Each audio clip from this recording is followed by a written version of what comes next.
नमस्कार. मी डॉक्टर समाधान काळे. डॉक्टर समाधान काळे या यूट्यूब चॅनलमध्ये आपले सर्वांचे स्वागत करीत आहे.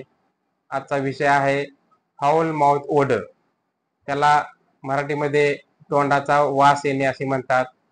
त्याला मराठीमध्ये शुद्ध भाषेमध्ये मुख दुर्गंधी असे म्हटले जाते. तर श्वासाला जर दुर्गंधी येत असेल, घाण वास येत असेल तर ते लक्षण आरोग्य नीट नसल्याचे आहे. त्याला अन्न आरोग्याचे लक्षण असे म्हटले जाते. कित्येकांना हा त्रास असतो. त्याच्या श्वसनाचा वास येतो. जर ते श्वसन करून जर बाहेर सोडत असेल त्यावेळेस भयंकर घाण वास येतो. पण त्या व्यक्तीला ते जाणवत नाही. पण त्याच्या आजूबाजूला असलेले व्यक्ती जे असतात ना, त्यांना ते लगेच लक्षात येते. पण त्या माणसाला लवकर लक्षात येत नाही. तर एवढा तीव्र आणि दुर्गंध असा वास असतो. तर तोंडाचा वास येण्याची लक्षणं काय आहेत?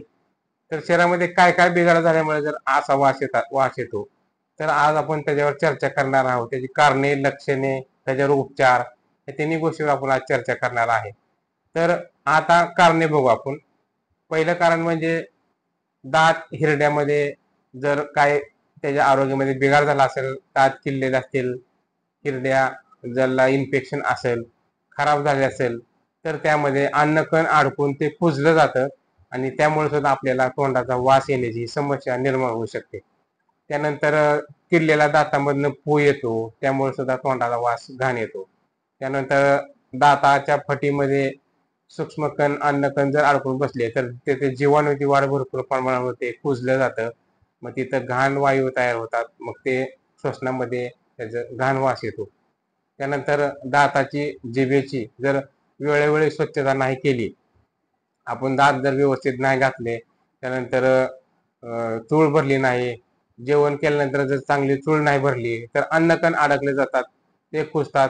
त्यामुळे सुद्धा तोंडाचा घाण वास येतो.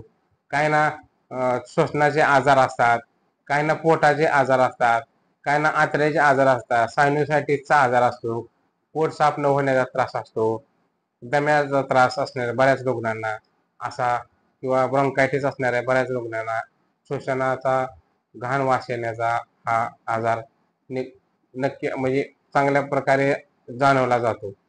तर याचे मुख्य कारण काय आहे? तर पोटाचे आरोग्य नीट नसणे. जर पोटाला काही इन्फेक्शन असेल, पचन व्यवस्थित होत नसेल, ॲसिडिटी हायपर ॲसिडिटी म्हणजे जास्त प्रमाणात ॲसिडिटी होत असेल, तरी सुद्धा पोटात पचन न झाल्यामुळे सुद्धा हा त्रास जाणवतो. त्यानंतर आतड्यामध्ये काही इन्फेक्शन असेल, समजा आपण खाल्ल्यानंतर जर आतड्यामध्ये जर हालचाल व्यवस्थित नसेल, तर आतड्याची जी एक पेरिस्टाल्टिक मुवमेंट असते, तर ती मुवमेंट नेहमी चालू असते. म्हणजे खाल्लेलं अन्न पुढं पुढे सरकत जातं. जर त्याची पेरिस्टाल्टिक मुवमेंट व्यवस्थित नसेल तर खाल्लेलं अन्न पुढे जाणार नाही, ते तसंच पडून राहील आणि ते तिथं कुजल आणि तिथं टॉक्सिक निर्माण होईल. मग ते टॉक्सिक निर्माण झालेलं त्याचे शोषलं जातं आपल्या रक्तामधून आणि त्यानंतर ते बाहेर काढण्याचे श्वसनातनं त्याचे गॅसेस, श्वसनातनं घाण प्रकारचे गॅसेस जे बाहेर पडतात, त्यामुळे सुद्धा आपल्याला श्वसन मार्गात घाण वास येण्याचा त्रास जाणवतो.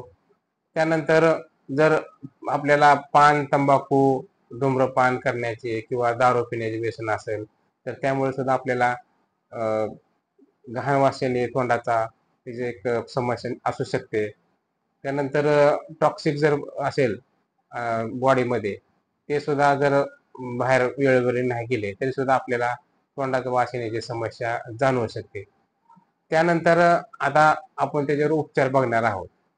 तर उपचारामध्ये जर आपण दाताची समस्या असेल किंवा आपल्या टॉन्सिलची समस्या असेल किंवा जर आपल्याला पोटाची समस्या असेल किंवा आतड्याची समस्या असेल, पोट साफ होत नसेल, तर ह्या समस्यावर आपण निदान करून त्याच्यावर योग्य ते उपचार केला तर आपली ही समस्या कायमची निघून जाईल. त्यानंतर आपण संतुलित आहार घेणं गरजेचं आहे.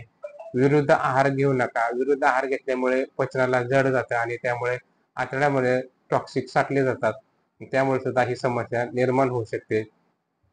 त्यानंतर पचायला जड असलेले पदार्थ, मैदायुक्त पदार्थ, गोड पदार्थ, त्यानंतर जास्त प्रमाणात फायबरयुक्त पदार्थ खाल्ल्यानंतर सुद्धा आपल्याला ही समस्या निर्माण होऊ शकते. आणि जेवण करताना जास्त पोटभर खायचं नाही. थोडंसं त्यामध्ये जागा ठेवून खाणं गरजेचं आहे. तडच लावून असं जेवण करायचं नाही. त्यानंतर आपण जर व्यायाम केला किंवा प्राणायाम योगासनं केली तरी सुद्धा आपल्याला याचा त्रास कमी होईल आणि चांगल्या प्रकारे आपले आरोग्य पण सुधरेल. हा त्रास घालवण्यासाठी जर आपण 21 दिवस जर हा उपाय केला तरी सुद्धा आपल्याला चांगला फरक पडू शकतो. तर अंजीर आणि बदाम, अंजीर सॉरी बंद कर. तर अंजीर आणि काळे मनुके जर आपण रात्रीच्याला जर भिजू घातले, समजा एक 2 अंजीर आणि 5 काळे मनुके जर रात्रभर भिजू घालायचे आणि ते सकाळी उठून त्याच पाण्यामध्ये कुस्करायचे आणि ते पाणी जर पिलं आपण तर आपल्याला हा त्रास लवकर कमी होऊन जाईल. असं 21 दिवस सलग करा तुम्ही. त्यामुळे बरेच आपले शरीराचे प्रॉब्लेम कमी होतात, पोटाचे प्रॉब्लेम कमी होतात, आतड्याचे प्रॉब्लेम कमी होतात आणि आपला जो तोंडाचा वास याचा हा प्रॉब्लेम सुद्धा लवकर कमी होऊन जाईल. त्यानंतर आपल्याला रोज सवय पाहिजे की 2 वेळा दात घासण्याची. आपण दात घासायला ब्रश ऐवजी दंतमंजन पावडर किंवा जर लिंबाची काडी वापरली तर हे सगळ्यात उत्तम आहे. आयुर्वेदिक उपचार आहे. कारण की हे पूर्वपार चालत आलेलं आहे. कारण केमिकल पेस्ट आणि ब्रशमुळं दाताची झीज होते. त्यामुळे जर आपण आयुर्वेदिक पद्धतीनं ही उपचार जर केला किंवा आपण जर पावडर आणि किंवा लिंबाची काडी वापरली तर आपले दाताचे आरोग्य बी चांगले राहील आणि दात हिरड्या बळकट होईल आणि आपल्याला हा त्रास जाणवणार नाही. त्यानंतर जेवल्यानंतर जर आपल्याला प्रत्येक वेळेस जर एक सफरचंद किंवा पेरू खायची सवय असेल तरी सुद्धा आपले तोंड स्वच्छ होऊन जाईल. त्यामुळे सुद्धा आपल्याला तोंडाचा घाण वास याचा त्रास होणार नाही. त्यानंतर तुम्हाला एक प्रायमरी ॲलोपॅथिक उपचार सांगतो. त्या एक हेक्झिडिन माउथ वॉश मिळतं मेडिकल स्टोअरमध्ये. तर आपण एक 100 ml पाण्यामध्ये 1 टोपण टाकायचं आणि जेवणानंतर चुळा भरायचा आहे. 10-12 वेळा चुळा भरायचा त्यानं. तोंडामध्ये एक 1 मिनिट ठेवायच्यानंतर चूळ भरायची आणि असं दिवसातनं 2 वेळा केलं, सकाळी आणि झोपताना. काही दिवस केले तरी सुद्धा आपल्याला तोंडाचा वास यायचा त्रास पूर्ण कमी होऊन जाईल.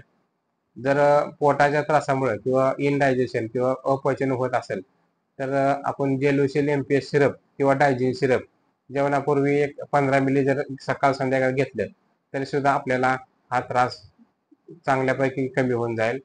त्यानंतर जर आपल्याला जेवणानंतर वेलदोडे चघळायची सवय जर लावून घेतली तरी सुद्धा आपल्याला हा त्रास कमी होऊन जाईल.